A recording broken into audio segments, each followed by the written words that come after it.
نبی پاک علیہ السلام کی تبلیغ کے 3 دور ہیں۔ ایک تو حضور نے اپنے قول سے تبلیغ فرمائی ہے، وہ 40 سال کی عمر سے محبوب نے اعلان فرمایا اور تبلیغ کی، اور ایک نبی پاک صلی اللہ تعالیٰ علیہ وسلم بالواسطہ حضور کی تبلیغ ہے جو آج تک جاری ہے۔ امت کے علماء، مشائخ، مبلغین حضور کے دین کو آگے پھیلا رہے ہیں، تو دراصل یہ بھی تبلیغ رسول پاک علیہ السلام ہی کی تبلیغ۔ اور ایک حضور کی تبلیغ کا دور ہے، حضور کی پیدائش سے لے کر ولادت مبارکہ سے لے کر حضور علیہ السلام کے اعلان نبوت تک۔ اس دوران نبی پاک نے جو تبلیغ فرمائی ہے وہ اپنے کردار سے فرمائی ہے۔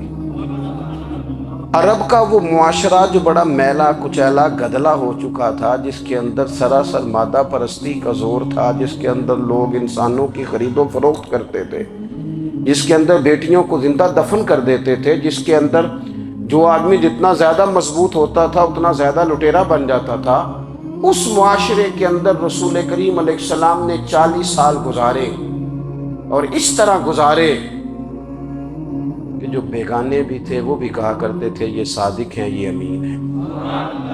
اور جب حضور نے اعلان نبوت کیا تو فرمایا، یہ قرآن مجید کے لفظ ہے، فرمایا فَقَدْ لَبِثْتُ فِيكُمْ عُمَرًا مِّن قَبْلِهِ أَفَلَا تَعْقِلُونَ، میں تمہارے بیچ عمر کا ایک حصہ گزار چکا ہوں، تمہیں عقل نہیں ہے، شعور نہیں ہے۔ نبی کریم علیہ السلام نے اپنے کردار کو، اپنے عمل کو اپنی نبوت کی دلیل کے طور پر بیان فرمایا۔ وہ تو حضرت حلیمہ بھی فرماتی ہیں نا، جب میں نبی کریم علیہ السلام کو اپنے گھر لے گئی تو میرا اپنا بچہ بھی دودھ پیتا تھا، 2 میرے بیٹے ہو گئے، ایک میری یہ نسبی اولاد اور حضور میری رضائی اولاد۔ تو کہتی ہیں جب میں کریم محبوب علیہ السلام کو اپنے سینے سے لگاتی تھی تو حضور میرے ایک پستان سے دودھ پیتے تھے اور دوسرا اپنے بھائی کے لیے چھوڑ دیا کرتے تھے۔ یہاں سے رسول کریم علیہ السلام نے کردار کے ذریعے تبلیغ، اور پھر اعلان نبوت سے پہلے ایک تنظیم عرب کے جوانوں پر، عرب کے سرداروں پر مشتمل بنائی گئی، جس میں نبی کریم علیہ السلام نے بڑا حصہ لیا سرکار نے، اور بڑے اہم لوگوں کو شعور حضور نے عطا فرمائے۔ وہ اس جماعت کا فیصلہ تھا کہ ہم سارے جوان، سارے بڑے لوگ ملیں گے، یہ حضور کے اعلان نبوت سے پہلے کی بات ہے، ہم بڑے لوگ ملیں گے، کسی بڑے کو کسی چھوٹے پر ظلم نہیں کرنے دیں گے، کسی آدمی کو کسی غریب کا حق نہیں کھانے دیں گے۔ حضور علیہ السلام نے نا اپنے کردار سے، اپنے عمل سے، اور آپ کا جو عمل ہوتا ہے نا وہ اصل ہوتا ہے، ایک ہوتا ہے آپ کوئی بات کرتے ہیں اور ایک ہوتا ہے کہ آپ کوئی عمل کرتے ہیں۔ آپ جب عمل کرتے ہیں تو عمل کے ذریعے بھی لوگوں تک بات پہنچتی ہے کہ دراصل آپ کا اٹھنا بیٹھنا چلنا پھرنا کیا ہے۔ میرے رسول کریم علیہ السلام کا اٹھنا بھی ایک نبی کا، بیٹھنا بھی ایک نبی کا، بات کرنا بھی ایک نبی کا، معاملات زندگی کرنا بھی ایک نبی کا، لین دین کرنا بھی ایک نبی کا۔ ایک شخص کہتے ہیں میں نے اعلان نبوت سے پہلے حضور علیہ السلام سے کوئی چیز خریدی تھی، اور میں نے عرض کیا تھا آپ یہاں تشریف رکھیں، میں پیسے لے کے آتا ہوں، میں 3 دن کے بعد آیا۔ دیکھو یہ بات کرنی کتنی آسان ہے، بولنی کتنی آسان ہے، پر 3 دن یہاں میرے بھائی کو کسی شخص کو 2 گھنٹے انتظار کرنا پڑ جائے تو لوگ کہتے ہیں الانتظار اشد من القتل، یہ تو قتل سے زیادہ تکلیف والا معاملہ ہے منتظر رہنا کسی کا۔ کہتے 3 دن کے بعد میں آیا تو میرے رسول کریم وہیں تشریف فرمایا، بس اتنا فرمایا یار تم نے مجھے بڑی تکلیف میں ڈال دیا، 3 دن ہو گئے یہاں رکے ہوئے۔ تو حضور نے اپنے کردار کو، اپنے عمل کو، اپنے معاملات کو سب سے پہلے اپنی نبوت کی دلیل کے طور پر پیش کیا۔ کسی نے کیا خوب کہا تھا کہ جو تیری جان کے دشمن ہیں وہ بھی کہتے ہیں، وہ جو تیری جان کے دشمن ہیں، بظاہر تو آئے ہیں نا ہجرت کی رات جان لینے، لیکن امانتیں حضور کے گھر میں رکھی ہوئی ہیں، امانتیں کاشانہ نور پہ پڑی ہیں۔ وہ جو تیری جان کے دشمن ہیں وہ بھی کہتے ہیں کہ امین تو ہے اور صداقت کی آبرو تو ہے، امین بھی تو ہے، صداقت کی آبرو تو ہے۔ تو پہلے کردار، پھر دوسری بات، اللہ تعالیٰ نے اپنے محبوب علیہ السلام کو اپنا مطلق نائب بنا کر، اپنا محبوب اعظم بنا کر، ویسے ہی سارے انسانوں کے بارے میں کہا وَإِذْ قَالَ رَبُّكَ لِلْمَلَائِكَةِ إِنِّي جَاعِلٌ فِي الْأَرْضِ خلیفہ، میں زمین میں اپنا نائب بنانے والا ہوں۔ لیکن حضور علیہ السلام تو محبوب ہے نا، حضور کی نیابت تو محبوبیت کے درجے پر فائز ہے، تو رسول پاک کو رب کریم نے اس طرح کا بنا کے بھیجا کہ حضرت عبداللہ ابن رواحہ رضی اللہ تعالیٰ عنہ بیان فرماتے ہیں کہ اگر حضور کوئی معجزہ نہ بھی دکھاتے، نبی کریم علیہ السلام سے کوئی اعجاز لوگ نہ بھی دیکھتے، تو محبوب کا تو چہرہ ہی اس طرح کا تھا، لوگوں نے دیکھتے جانا تھا اور کلمہ پڑھتے جانا تھا۔ لیکن باوجود اس کے میرے رسول پاک کا اعجاز یہ ہے، کمال یہ ہے کہ حضور کبھی اشارہ کر دیں تو چاند 2 ٹکڑے ہو جائے، کبھی دعا مانگ دیں تو ڈوبا ہوا سورج واپس آ جائے، کبھی محبوب گزرنے لگے تو پتھر آپ پر سلام پڑے، کبھی حضور پہاڑ پر چڑھ جائیں تو پہاڑ وجد میں آ کر جھومنے لگے، محبوب کا کبھی نماز پڑھاتے ارادہ بن جائے تو اللہ تعالیٰ قبلے کا رخ ہی تبدیل فرما دے۔ کیا خوبصورت سوچ ہے اور کیا نظریہ دیتے ہیں بریلی کے امام، فرماتے ہیں اجابت کا جوڑا عنایت کا صحرا، دلہن بن کے نکلی دعائے محمد، اور اجابت نے جھک کر گلے سے لگایا بڑی ناز سے جب دعائے محمد، دیکھو خدا کی رضا چاہتے ہیں دو عالم، خدا چاہتا ہے رضائے محمد صلی اللہ تعالی علیہ وسلم۔ اور ایک مقام پہ فرماتے ہیں نائب دست قدرت پہ لاکھوں سلام، نائب دست قدرت پہ لاکھوں سلام۔ تو اللہ تعالیٰ نے نبی پاک صلی اللہ تعالی علیہ وسلم کو جو اعجاز، پھر ایک اور بات، حضور امی ہے، دنیا میں آ کر محبوب نے کسی سے پڑھا ہی نہیں، میرے محبوب نے جتنا پڑھا ہے رب کریم سے ہی پڑھا ہے۔ الرحمن علم القرآن خلق الانسان، رحمان نے قرآن سکھایا پھر انسان بنایا۔ اللہ تبارک و تعالیٰ کی بارگاہ کرم سے حضور نے لیا، رسول کریم امی ہیں، یہ بھی حضور کی نبوت پر ایک بڑی دلیل۔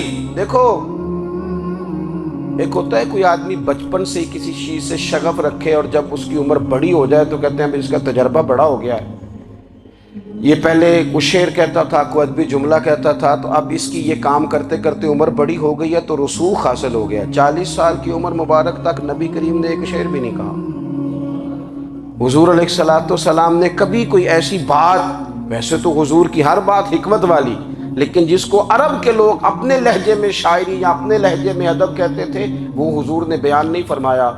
لیکن جب 40 سال کی عمر میں اعلان نبوت کیا تو پھر بڑے بڑے فصیح و بلیغ، بڑے بڑے سیانے طفیل بن عمر کہتے ہیں کہ اس شخص کو بھی میں نے دیکھا جسے بڑا ناز تھا اپنی فصاحت اور بلاغت پر، اور جب وہ حضور کے پاس آیا اور اس نے آ کے کچھ باتیں کی تو محبوب خاموشی سے سنتے رہے، اور جب وہ چپ کر گیا تو میرے کریم نے صرف سورہ فاتحہ پڑھی۔ کبھی اٹھتا تھا، کبھی بیٹھتا تھا، کبھی غور کرتا تھا، کبھی دائیں جاتا تھا، کبھی بائیں جاتا تھا، پھر کہنے لگا بتاؤ نا کلام کس کا ہے؟ فرمایا اس رب کا، اس رب کا، اس رب کا جس کا میں رسول بن کے آیا ہوں۔ نبی کریم صلی اللہ تعالی علیہ وسلم امی ہیں، لیکن حضور نے کائنات کے رازوں سے پردے ہٹا دیے، نبی کریم نے جینے کے سلیقے بتا دیے، حضور نے ہر شخص کو اس کے مقصد حیات سے آگاہ کر دیا۔ نبی کریم علیہ السلام نے وہ فلسفہ حیات بیان کیا کہ لوگوں کو صرف جینے میں ہی مزہ نہیں آیا، مرنے میں بھی مزہ آنے لگا۔ لوگ آگے بڑھ بڑھ کے جانیں پیش کرنے لگے، اپنی اولادیں قربان کر، جو فلسفیوں سے کھل نہ سکا اور نکتہ وروں سے حل نہ ہوا، وہ راز ایک طیبہ والے نے بتلا دیا چند اشاروں میں۔ محبوب کریم امی ہیں، لیکن حضور نے اس طرح دنیا کو سکھایا، اس طرح دنیا کو پڑھایا، اس طرح حضور نے علم کے چراغ اور دیپ روشن کیے کہ قیامت تک جسے روشنی ملے گی نا، اسے صرف دروازہ مصطفیٰ سے ملے گی، اسے رسول کریم علیہ السلام کے در دولت سے ملے۔ کچھ لوگوں نے کہا کہ اپنے پاس سے آیات بنا کے لاتے ہیں، اپنے گھر میں بیٹھ کے دعوے کر لینا تو کوئی مشکل کام نہیں نہ ہوتا، سارے لوگ ہی کر لیتے ہیں، بلکہ وہ ہمارے ایک بزرگ کہا کرتے تھے خیالی پلاؤ پکائیے تے گھیو کدے بھی کٹ نہ پائیے، کیونکہ کون سا پیسوں کا ڈالنا ہے، زیادہ ڈالیں آپ اور زیادہ ڈالیں۔ بہت سارے لوگ ہیں آج بھی، کچھ لبرل ہیں بیچارے، کچھ دین بیزار طبقہ ہے، وہ کہتے ہیں جناب ہمیں تو جدید باتیں بتائیں، ہمیں تو نئے اسلوب کے مطابق لے کے چلیں، ہمیں تو او بھائی سن، میرے نبی پاک علیہ السلام نے فرمایا میرا قرآن کبھی پرانا نہیں ہوگا، اسے پڑھ کے دیکھ، اس کی جدت کا حسن دیکھ، یہ تو کھلا ہوا باغ ہے، تو ایک دفعہ اس کے قریب آئے گا تو خوشبو ملے گی، دوسری دفعہ آئے گا تو اس سے زیادہ تازی ملے گی، ایک دفعہ پھل کھائے گا تو مزیدار ہوگا اور دوسرا کھائے گا ہو سکتا ہے شکل ملتی جلتی ہو لیکن ذائقہ بڑا نرالا ہوگا۔ تو تو صحیح نا، جب کچھ لوگوں نے کہا یہ خود سے بنا کے آیات لاتے ہیں تو فرمایا وَإِن كُنتُمْ فِي رَيْبٍ مِّمَّا نَزَّلْنَا عَلَىٰ عَبْدِنَا فَأْتُوا بِسُورَةٍ مِّن مِّثْلِهِ،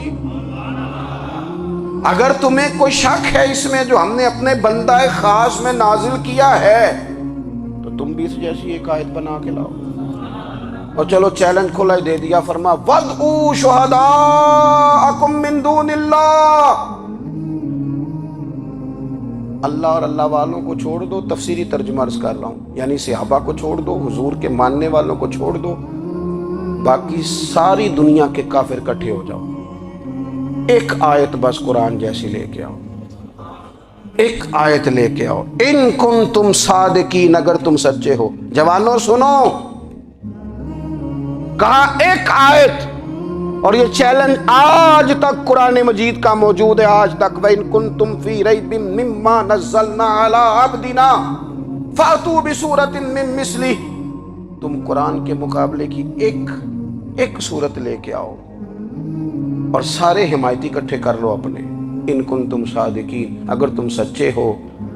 جواب تو ادھر سے آنا تھا نا، لیکن کائنات کے رب نے جواب بھی خود دیا، فرمایا فَإِن لَّمْ تَفْعَلُوا وَلَن تَفْعَلُوا، اگر تم نہ لا سکے، اور فرمایا تم لا سکتے بھی نہیں، اگر تم نہ لا سکے اور تم لا سکتے بھی، نہ خنجر اٹھے گا نہ تلوار تم سے، یہ بازو میرے آزمائے ہوئے ہیں، وَلَن تَفْعَلُوا، تم لا بھی نہیں سکتے، فَاتَّقُوا النَّارَ الَّتِي وَقُودُهَا النَّاسُ وَالْحِجَارَةُ، پھر اس آگ سے ڈر جاؤ جس کا ایندھن آدمی اور پتھر ہے، اُعِدَّتْ لِلْكَافِرِينَ، بنائی کافروں کے لیے، بنائی مومنوں کے لیے تو رب نے جنت بنائی ہے، اُعِدَّتْ لِلْكَافِرِينَ، یہ دوزخ اللہ نے کن کے لیے بنائی ہے؟ اُعِدَّتْ لِلْكَافِرِينَ کہتا ہے کافر کے لیے بنایا۔ تو اللہ تبارک و تعالیٰ نے میرے رسول پاک صلی اللہ تعالیٰ علیہ وسلم کو وہ کتاب عطا فرمائی، اور پھر حضور کی فصاحت و بلاغت، معرفت، دیکھو ایک ہوتا ہے گھنٹوں باتیں کرنا، ایک ہوتا ہے کئی والیم پر مشتمل، کئی جلدوں پر مشتمل کتب کا لکھنا، اور ایک ہوتا ہے کسی بندے کا ایک بات کرنا اور سامنے والے کی طبیعت کو اتنا جگا دینا کہ اگلی بات فوراً ہی اس کی سمجھ میں آ جائے۔ اور حضور نہ کسی کی انا کو نہیں جگاتے تھے، ہم بعض اوقات کسی سے خطاب کرتے ہیں، بات کرتے ہیں تو سامنے والے کی انا کو جگا دیتے ہیں، ٹھیس پہنچاتے ہیں، وہ کہتا چل پھر تگڑا ہو جا میں بھی آیا۔ حضور انا نہیں جگاتے تھے، میرے نبی پاک ضمیر جگاتے تھے تاکہ وہ شخص فیض حاصل کر سکے، اسے کچھ ملے۔ نبی کریم کا جو انداز تکلم ہے وہ اس طرح کا ہوتا تھا کہ انسان خود بخود کھل اٹھتا تھا کہ مطلب یہ بات ہونے کیا لگی ہے، مطلب حضور کیا فرمانے لگے۔ نبی کریم صلی اللہ تعالیٰ علیہ وسلم ایک دن محبوب کریم نے صحابہ کے پیچھے حضور کی فصاحت و بلاغت دیکھے، فرمایا محبوب نے کتنا نادان ہے وہ شخص جو اپنے ماں باپ کو گالی دے۔ کھلی ہو گئی لوگوں کی آنکھیں، کان کھڑے ہو گئے کہ یا رسول اللہ کون ایسا بدبخت ہے جو ماں باپ کو گالی دے گا۔ اب جب سوالات ذہنی سطح پر پوری طور پر ابھر گئے نا، تو اب رسول کریم نے بات سمجھائی، یہ ہے فصاحت و بلاغت، تیرے آگے ہیں یوں دبے لجے فصحاء عرب کے بڑے بڑے، کوئی جان منہ میں زبان نہیں بلکہ جسم میں جان نہیں۔ یا رسول اللہ کون ایسا نالائق ہے جو ماں باپ کو گالی دے۔ اب جب ذہنی سطح یہاں تک ابھر آئی تو اب حضور نے سمجھایا، اور میں جب تم کسی کے ماں باپ کو گالی دو گے نا تو تو وہ بھی تو جواب میں تمہارے ماں باپ کو دے گا نا۔ تو فی نفس ہی یہ تم نے خود ظلم کیا ہے اپنے ماں باپ پر۔ کیوں تم نے ایسا لہجہ اختیار کیا کہ جس سے سامنے والے کی انا جاگ جائے اور وہ تمہارے مقابلے میں آ کر کے کھڑا ہو جائے؟ کیوں تم نے اس طرح کے انداز اختیار کیے کہ جس سے سامنے والا بھی سارے پنجے کھڑے کر کے باہر نکل آئے اور کہے آ جاؤ پھر میں بھی میدان میں حاضر ہوں؟ رسول کریم کی فصاحت، بلاغت دیکھیں نا، حضور 2-4 جملوں میں ساری بات سمجھا جاتے ہیں۔ ایک حدیث پاک اگر ہماری سمجھ میں آ جائے، ایک روایت نبی پاک صلی اللہ تعالی علیہ وسلم نے فرمایا خوبصورت مسلمان وہ ہے جو بے مقصد باتوں کو چھوڑ دے۔ لو اس سے پوری زندگی سجائی جا سکتی ہے، ایک جملے سے پوری زندگی سواری جا سکتی ہے، کوئی لمبی چوڑی باتوں میں جانے کی ضرورت ہی نہیں۔ کہا خوبصورت مسلمان یہ ہے جو بے مقصد باتوں کو چھوڑ دے، لا یعنی باتوں کو، کیا کہتے ہیں ہمارے دیہات کے لوگ، جڑے پنڈ جانا نہیں اودا راہ پوچھنے دی۔ لیکن آج کل لوگ باز آندے یعنی جس بات کا بالکل تعلق نہیں نا وہ بات بھی کرتے جاتے ہیں، جس کا شعبہ ہی نہیں وہ بھی چھلانگ لگا کے اس میں آ جاتا ہے۔ ہم اپنا وقت ضائع کرتے ہیں، اپنی صلاحیتیں ضائع کرتے ہیں، اپنا نقصان کرتے ہیں۔ ہم اپنا کام صحیح کر کے نہیں کرتے اور دوسری ساری دنیا کو ٹھیک کرنا چاہتے ہیں۔ او بھائی، آپ جس جگہ جس شعبے سے تعلق رکھتے ہیں آپ اپنے معاملات میں مضبوطی پیدا کریں۔ حضور نے اپنی فصاحت کے ساتھ، بلاغت کے ساتھ لوگوں کو قائل کیا، اور قرآن مجید کی تاثیر کا یہ اثر میرے کریم رسول نے دکھایا کہ رات کو جب حضور بیٹھ کے قرآن پاک پڑھتے تھے نا، جب یاسین والے نبی خود یاسین کی تلاوت کریں،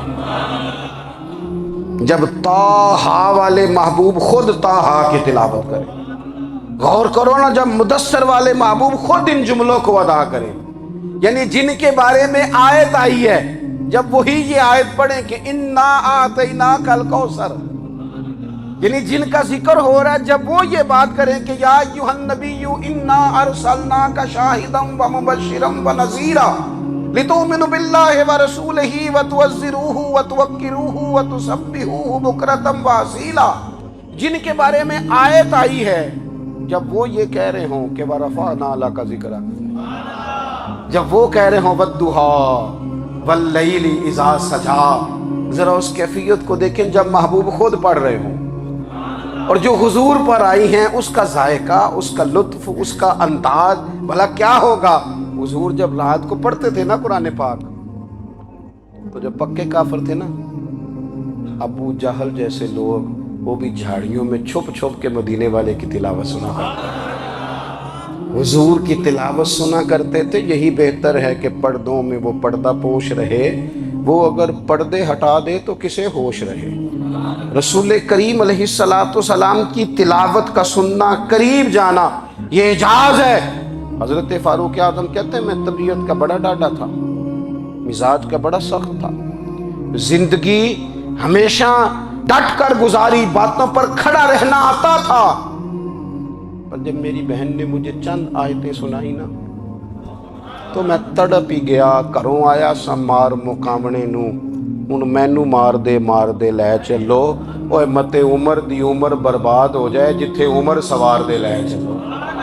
یہ اعجاز ہے رسول کریم صلی اللہ تعالی علیہ وسلم پر نازل ہونے والی کتاب کا۔ پھر حضور نے خبریں دی، نبی پاک نے خبریں دی، حضور نے فرمایا روم فتح ہوگا، وہ ہوا۔ نبی کریم علیہ السلام نے فرمایا شام فتح ہوگا، تو شام فتح ہوا۔ فرمایا ایران فتح ہوگا، تو ایران فتح ہوا۔ سراقہ بن مالک کہتے ہیں ایک گاؤں پر بھی مسلمانوں کی حکومت نہیں تھی، ایک گاؤں پر۔ حضور مکہ مکرمہ سے نکل رہے تھے، مدینہ طیبہ تشریف لے جا رہے تھے، ابھی راستے میں تھے، میں 100 سرخ اونٹوں کے لالچ میں معاذ اللہ حضور کو گرفتار کرنے پہنچ گیا۔ محبوب نے حکم دیا، حضور کا معجزہ میں نے آنکھوں سے دیکھا، میرا گھوڑا زمین میں دھستا چلا گیا، میں نے معافی مانگی، حضور نے معاف کر دیا۔ میں نے سمجھا اچانک ہو گیا ہے۔ یہ منوانا بھی بڑا مشکل کام ہے۔ شجر و حجر پہچان گئے، انسان کی نظروں میں شاکی رہا۔ یہ کچھ ایسے لوگ ہیں جن کو منوانا توبہ توبہ، ماننے کو تیار نہیں، دیکھ دیکھ کے بھی ماننے کو تیار ہے نہیں، ماننے کو تیار ہی نہیں۔ کہتے ہیں کہ میں نے پھر چاہا آگے بڑھنا تو پھر زمین کے اندر میرے گھوڑے کے پیر دھنسنے لگے، پھر معافی مانگی۔ کریم تیرے معاف کرنے کی ادا پہ بھی قربان جائیں۔ یہ نہیں فرمایا کہ تو بار بار یوں ہی کرتا ہے، فرمایا معافی مانگتا ہے، جا میں نے معاف کیا۔ کہتے ہیں 3 دفعہ میں آگے بڑھا، 3 دفعہ حضور نے معاف کیا تو مسکرا کے فرمانے لگے تو یہاں مجھے گرفتار کرنے آیا ہے، وہ کیسر روم کا علاقہ فتح ہوگا۔ وہ کنگن جو پہنتا ہے نا ہاتھوں میں، بادشاہ کے کنگن معروف ہیں، وہ تیرے ہاتھوں میں آئیں گے۔ اللہ کرے آپ سمجھیں۔ یہ جو لوگ ڈری ڈری سہمی اور ہمارے بچے مایوسی کی معاذ اللہ باتیں کرتے ہیں، وہ دیکھیں حضور کس طرح کی گفتگو فرماتے ہیں۔ ابھی ایک گاؤں پر بھی اسلام کی حکومت نہیں، لیکن حضور کا خبر دینے کا انداز۔ کریم فرمانے لگے وہ کیسر روم کے جو کنگن ہوں گے وہ تیرے ہاتھوں میں آئیں گے۔ جناب سراقہ بن مالک فرماتے ہیں کہ میں مسلمان ہو گیا، حضور کا وصال ہو گیا، کنگن نہیں آئے۔ حضرت ابوبکر صدیق کا وصال ظاہری ہو گیا، کنگن نہیں آئے۔ جناب عمر کا دور آ گیا، سراقہ بوڑھے ہو گئے۔ کوئی بندہ پوچھتا نا کہ اب تو عمر ڈھل گئی ہے، زندگی کا پتہ نہیں، کہنے لگے نہیں میں نہیں جاتا، جب تک کنگن نہیں آتے اسرائیل کوئی نہیں آئیں گے، کیونکہ ساڈے نبی دی زبان ساڈے واسطے قرآن، جو دن کو کہہ دیا دن ہے تو دن نکل آیا، جو شب کو کہہ دیا شب ہے تو رات ہو کے رہی، اور خدا نے ان کی زبان کو وہ اختیار دیا، جو نکلی منہ سے ان کے وہ بات ہو کے رہی۔ اور فاضل بریلوی کا تو انداز ہی پھر انوکھا ہے نا، وہ تو کہتے ہیں وہ زبان جس کو سب کن کی کنجی کہے، جس کو سب کن کی کنجی کہیں، اس کی نافذ حکومت پہ لاکھوں سلام۔ کہنے لگے نہیں آتے حضرت اسرائیل، فکر نہ کرو، بوڑھے ہو گئے تھے، نکلنا گھر سے بند کر دیا تھا، حضرت عمر کا دور تھا، کنگن آ گئے۔ حضرت فاروق اعظم نے ان کے پوتوں سے، نواسوں سے، بچوں سے کہا جاؤ بلا کے لاؤ، کہا دادا جان بوڑھے ہیں، فرمایا تم کان میں کہہ دینا کنگن آ گئے، پھر تم دیکھنا تو صحیح۔ پھر حضرت سراقہ آئے، حضور نے جو خبریں دیں، نبی پاک علیہ الصلوۃ والسلام نے جو گزشتہ قوموں کے احوال بیان کیے، اور پھر میرے نبی پاک علیہ الصلوۃ والسلام نا دنیا میں عزتیں دینے آئے۔ عزتیں، یہ مزاج ہمیں کم کرنا چاہیے۔ یہ جو ہم ساری زندگی اس کام میں لگا دیتے نا کسی کو نیچا کیسے دکھانا ہے، یہ انداز حضور نے نہیں ہمیں دیا۔ آپ دیکھو حضور تشریف لائے تو ہمیں پتہ چلا کہ حضرت یوسف جیسا سونا کوئی نہیں، حضور تشریف لائے تو ہمیں پتہ چلا کہ حضرت داؤد جیسی خوبصورت آواز کسی کی نہیں، حضور تشریف لائے تو ہمیں پتہ چلا کہ جناب عیسیٰ علیہ السلام کا فقر اختیاری کس طرح کا تھا، محبوب تشریف لائے تو ہمیں پتہ چلا کہ حضرت موسیٰ کا جلال کس طرح کا تھا۔ یہ تو حضور آئے تو نبی پاک علیہ السلام نے اس کی بھی عظمت بیان کی، اس کی بھی شان بیان کی۔ حضور نے بتایا کہ ابوبکر صدیق کی شان کیا ہے، فاروق اعظم کا مرتبہ کیا ہے، عثمان غنی کی حیا کیا ہے، مولا علی کی شجاعت کیا ہے، اہل بیت نبوت کی عظمت کیا ہے۔ حضور آئے عزتیں دینے، ماں کو عزت دی مدینے والے رسول، کہا جس کا باپ راضی ہو گیا اس کا رب راضی ہو گیا۔ فرمایا جو 2 بیٹیاں 3 بیٹیاں 4 بیٹی بہنیں یا 1 بیٹی یا بہن بیاہ کے آ گیا نا، اس طرح میری 2 انگلیاں جڑی ہوئی ہیں، میرے ساتھ جڑ کے جنت میں جائے گا۔ رسول کریم صلی اللہ تعالی وسلم نے عزت دی، عزت دی۔ حضور عزتیں دینے، کوئی اعزاز نہیں، ان پڑھ بندہ ہے، سادہ ہے، غریب ہے، مزدوری کرتا ہے، ہاتھوں پہ چھالے، یا رسول اللہ اس کا بھی کوئی اعزاز ہے؟ قربان جائیں، میرے کریم نے عزت دی، فرمایا محنت کر کے روزی کمانے والا تو اللہ کا دوست ہے، یہ اینٹیں اٹھانے والا، یہ مشقتیں کرنے والا، یہ صبح دیہڑی پہ جانے والا، یہ بیچارہ جو اچار سے روٹی کھاتا ہے، تو نے ہر شخص کی قسمت میں یہ عزت لکھی اور آخری خطبے کی صورت میں وصیت لکھی۔ رسول کریم نے ہر بندے کو اعزاز دیا، عظمتیں دی، حضور عزتیں دینے آئے، نبی پاک علیہ السلام نے اعزازات دیے، حضور نے نوازا۔ یہ ساری چیزیں میرے رسول پاک کی تشریف، اور پھر یہ جو حضور کے صحابہ اور اہل بیت ہیں نا، یہ بھی میرے نبی پاک کی نبوت کی دلیل ہے۔ اتنی جلدی انقلاب آیا نہیں کرتے، وہ کل تک جو رہزن تھے حضور نے راہبر بنا دیے، وہ لوگ جو کل تک ایک دوسرے کے گلے کاٹ کے کھاتے تھے، ایک دوسرے کو مارتے تھے، تکلیف پہنچاتے تھے، برادری ازم پہ لڑتے تھے، حضور نے بھائی بھائی بنا دیے۔ ایک پلیٹ میں کھانا کھانے لگے، سیدنا بلال حبشی، صہیب رومی، سلمان فارسی، حضور نے یوں کر کے ملا دیا۔ نبی کریم علیہ السلام نے تقسیمیں ختم کر دی دنیا۔ حضور کے صحابہ نے اپنا کردار اس طرح کا دکھایا، اتنا بلند کیا، اور صحابہ کرام علیہم رضوان اس کو دیکھ کر اتنی بلندیوں پہ گئے کہ گواہیاں اللہ کا قرآن دیتا ہے۔ فرمایا محمد الرسول اللہ والذین معہ اشداء علی الکفار رحماء بینہم تراہم رکعا سجدا یبتغون فضلا من اللہ ورضوانا۔ فرمایا یہ جو میرے محبوب کے ساتھ والے ہیں کافروں پر سخت ہیں، آپس میں نرم دل ہیں، تم جب بھی انہیں دیکھو گے سجدے کرتے دیکھو گے، رکوع کرتے دیکھو گے، تم انہیں دیکھو گے اللہ کی رضا کے متلاشی ہیں۔ انہیں ساری مادہ پرستی سے نکال کر محبوب نے رب کی رضا کے رستے پہ ڈال دیا۔ میرے نبی کریم سید عالم صلی اللہ تعالیٰ علیہ وسلم کی نبوت کے دلائل کے طور پر یہ ساری چیزیں آئیں۔ بس میں بات سمیٹنے لگا ہوں۔ حضور کا جو اخلاق ہے نا، وہ بھی نبی کریم علیہ السلام کی نبوت کی بہت بڑی دلیل ہے۔ وَإِنَّكَ لَعَلَىٰ خُلُقٍ عَظِيمٍ۔ محبوب ہم نے آپ کو نا خلق عظیم کا مالک بنایا ہے۔ کچھ لوگ سمجھتے ہیں صرف آپ کا بولنے کا انداز ٹھیک ہو تو آپ با اخلاق ہیں۔ نہیں بھائی، بولنے کا انداز ٹھیک ہونا با اخلاق نہیں، سچ بولنا اخلاق کے علاوہ۔ آپ کا حق بات کرنا اخلاق ہے، آپ کا صحیح گواہی دینا اخلاق ہے، آپ کا اللہ تعالیٰ کی طرف سے آزمائش آنے پر صبر کا مظاہرہ کرنا اونچا اخلاق ہے۔ رب نعمت دے تو آپ کا وجود ڈھلتا جائے شکر میں، یہ اخلاق ہے۔ رب کریم اگر آپ کو کسی وقت کسی آزمائش میں اپنی حکمت سے ڈالتا ہے تو عزت نفس کو برقرار رکھنا، خودداری کو برقرار رکھنا، یہ اخلاق۔ نبی پاک نے اعلیٰ ترین اخلاق کی بات بتائی، اعلیٰ ترین۔ حضور نے لوگوں سے بیعت لیتے وقت کہا تھا میرے ہاتھ پر بیعت کرو، چوری نہیں کرو۔ نبی پاک علیہ السلام نے مختلف امور پر بیعت لی۔ حضرت حکیم بن حزام کہتے ہیں حضور نے میرے ہاتھ پہ ہاتھ رکھ کے کہا میرے ہاتھ پہ ہاتھ رکھ کے بیعت کرو کہ کسی دنیا دار سے سوال نہیں کرو گے، خودداری سے زندگی گزارو گے، عزت نفس سے جو رب نے تمہیں دیا ہے تم اس پر راضی رہو گے۔ لوگوں کی جیبوں کو ٹٹولنا، دوسروں کی دولتوں پہ راج کرنا، دوسروں کے مال پر نگاہیں ڈالنا اللہ کے حبیب نے پسند نہیں فرمایا۔ میں بیعت کرو کہ تم کبھی کسی سے سوال نہیں کرو گے، حد ہو گئی۔ نبھانے والوں نے پھر اس عہد کو نبھایا اور کمال کر دی۔ حضرت حکیم بن حزام گھوڑے پہ بیٹھے تھے، ہاتھ میں درہ تھا، وہ زمین پہ گر گیا، قریب غلام کھڑا تھا۔ حضرت حکیم بن حزام خود گھوڑے سے اترے، درہ اٹھایا، دوبارہ گھوڑے پہ بیٹھے۔ غلام عرض کرنے لگا حضور مجھے بتا دیتے، میں اٹھا کے دے دیتا۔ آنکھیں چمک اٹھیں، فرمانے لگے کیسے بتا دیتا؟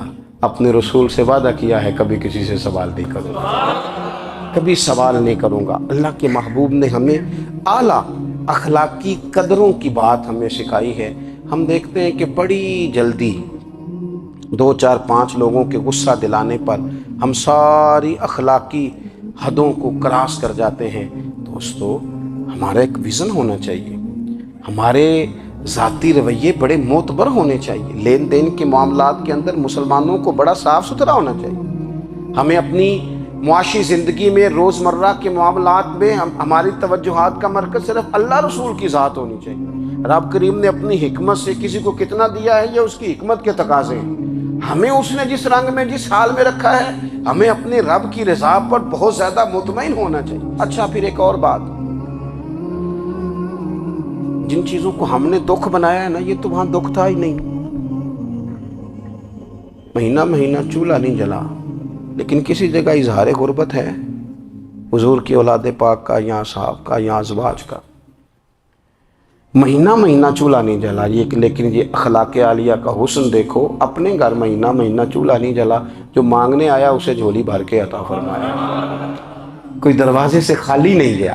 عزیز بھائی، اگر زندگی میں اخلاقی قدریں ہم اپنا لیں اور ہم تھوڑا تھوڑا کر کے اپنے آپ کو تبدیل کریں، ساری زندگی توجہ رہی کہ فلاں کیا کر رہا ہے، فلاں کیا کر رہا ہے، تھوڑا سا گردن کو جھکا کے اپنے اوپر توجہ ڈالیں، اپنے آپ کو وقت دیں، حضور کے اخلاق عالیہ کی روشنی میں، تعلیمات حسنہ کی روشنی میں ہم اپنے کردار و عمل پر تھوڑی توجہ دیں۔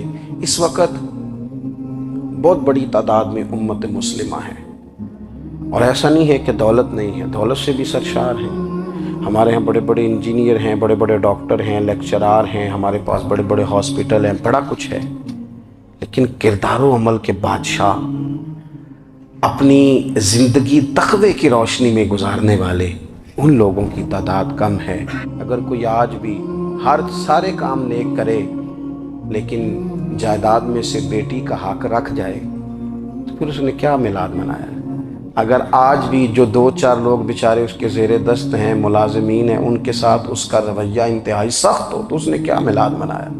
اگر آج بھی وہ برادری ازم کی بنیاد پر دوستیاں کرے اور چھوٹے بڑے کی وہ تقسیم رکھے، جسے حضور نے فرمایا کہ قبیلے تو تعارف کے لیے، ورنہ کسی عربی کو اجمی پر، گورے کو کالے پر کوئی فضیلت نہیں۔ اگر کوئی آج بھی اس برادری ازم کا قائل ہے پھر اس نے کیا میلاد منایا؟ اگر کوئی شخص آج بھی اپنے آپ کو مادہ پرستی میں پوری طرح دھکیل چکا ہے اور رضا الہی کا مسافر نہیں بنا تو اس نے کیا میلاد منایا؟ اپنی طبیعتوں میں روحانی تبدیلی۔ جب حسن تھا ان کا جلوہ نما تو سرکار کا عالم کیا ہوگا؟ آپ ذرا ٹھہر کر اس کو سوچیں کہ جب حسن تھا ان کا جلوہ نما، یعنی حضور مسکراتے تھے، خوش بڑے ہوتے تھے۔ کب؟ جب ایک طرف ابو بکر صدیق بیٹھے ہوتے تھے، جب ایک جانب سیدنا فاروق اعظم بیٹھے ہوتے، جب سامنے مولا علی شیر خدا اور حضرت عثمان بیٹھے ہوتے، اور جب کندھوں پر سیدنا امام حسن اور حسین سوار ہوتے تھے، اور جب حضرت بلال اذان دیتے تھے، اور جب جناب سلمان فارسی کھجوریں توڑ توڑ کے لاتے تھے، اور جب حضرت صہیب رومی بارگاہوں میں حاضریاں دیتے تھے، اور جب جناب ابو ہریرہ سے حضور فرماتے کوئی کام بھی کیا کر، تو وہ کہنے لگے حضور ٹھیک ہے، فرمایا یہیں بیٹھا رہتا ہے، کوئی کام بھی کر، تو وہ باہر نکلے اور ستون کی اوٹ سے پھر آ گئے کہ حضور میں ہو آیا ہوں، میرا کوئی نہیں دل لگتا کسی جگہ۔ اور جب وہاں بدو دیہاتی صحابہ آ کے حضور کو مسکرانے والی باتیں سنایا کرتے، اور جب اس محفل نور میں، اس خوبصورت مجلس میں حضرت معاذ ابن جبل بیٹھتے تھے، جب اس خوبصورت محفل پاک میں حضرت ابو ذر غفاری جیسے درویش بیٹھتے تھے، جب اس نورانی محفل میں حضرت خالد بن ولید جیسے جرنیل ہاتھ باندھ کر، نظریں جھکا کر اور دو زانو پیچھے بیٹھ کر، کبھی کبھی آنکھ کھول کر حضور کی زیارت کرتے تھے، اور جب اس مجلس پاک میں حضرت ابو عبیدہ جیسے امین الامت لوگ بیٹھتے تھے، اور جب اس مجلس پاک میں حضرت حذیفہ بن یمان جیسے لوگ جن سے حضور تنہائی میں بیٹھ کر راز کی باتیں کرتے تھے، اس مجلس پاک کے حسن کو، اس کی کیفیت کو، اس کی نزاکت کو، اور مسجد وہ والی مسجد جس کی بنیادوں میں خود رسول پاک نے دست مبارک سے اینٹیں رکھی ہوں، جس میں جھاڑو حضرت بلال دیتے ہوں، جس میں تزئین و آرائش کا کام حضرت عثمان غنی کرتے ہوں، جس مسجد مبارکہ میں چراغ حضرت تمیم داری جلاتے ہوں، پتہ نہیں کیا منظر ہوگا، پتہ نہیں کیا رنگ ہوگا۔ مجھے لگتا ہے فرشتے بھی آسمان کے دروازے کھول کھول کے نیچے جھانک کے دیکھتے ہوں گے کہ جب حسن تھا ان کا جلوہ نما، دیدار کا عالم کیا ہوگا، ہر کوئی فدا ہے بن دیکھے۔